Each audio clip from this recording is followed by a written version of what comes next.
Nii, keldisool ja roosasool. Kumba võtta, kumba jätta. Et põhiliselt on roosas soolas ka naatrum ja mineraale. Noh, päris palju ütlevad, ma ei tea, seal 80 ringis. Keldisool on selline hall kuskilt Prantsusmaa rannikualadelt, nagu käsitööna korjatud isegi. Ja poes ei ole keldisoola küll saada, roosat soola on küll lademetes. Ta on veidi kallim kui tavaline sool ja veidi on ka mineraalaineid, aga võib-olla ka mitte väga märkimisväärselt. Lisaks ma ei tea, kuidas ise on ja kui palju seda tehakse, et roosat soola värvitakse, et tehakse järgi. Seda ma ei tea, aga kõik on võimalik tänapäeval. Et selles keldisoolas on siis rohkem mineraale ja vähem naatriumi vähekene.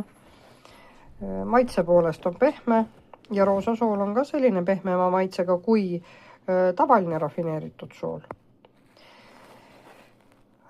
Soola tasub kasutada, lahustada natukene hommikuse vee sees, et meil on tihtipeale kõikidele elektrolüütide puudus, meil ei ole seda üle.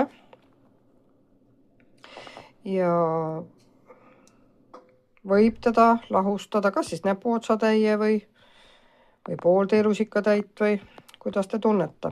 Soola ei pea kartma, kui teda tasakaalustada kaaliumiga. Et on piisavalt, kas sööte rohelisi salateid piisavalt või siis võtate kaaliumilisandit juurde. Neid on väga väikestes annustes kapslites, et ei pea ka kartma.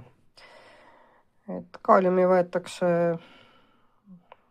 päevas inimene vajab 4700 milligrammi ja kui me võtame seal kapslis juurde 100 või 200 milligrammi, siis no, mingisugust ohtu ei ole, ütleme nii. Mina võtan isegi julgemalt.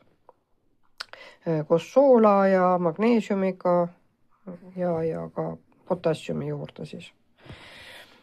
Soolad on kasulikud ja head. Keldisoola saab tellida, et jätkub kauaks. Ketodieediga inimestel on see ka teada, et mineraale on rohkem vaja ja isegi võib teelusikatäie päevas ära süüa. Sest me tasakaalustame selle kas siis suure koguse salatiga või siis võtame kaaliumi lisaks. Ja see on energiaks. Magneesium muidugi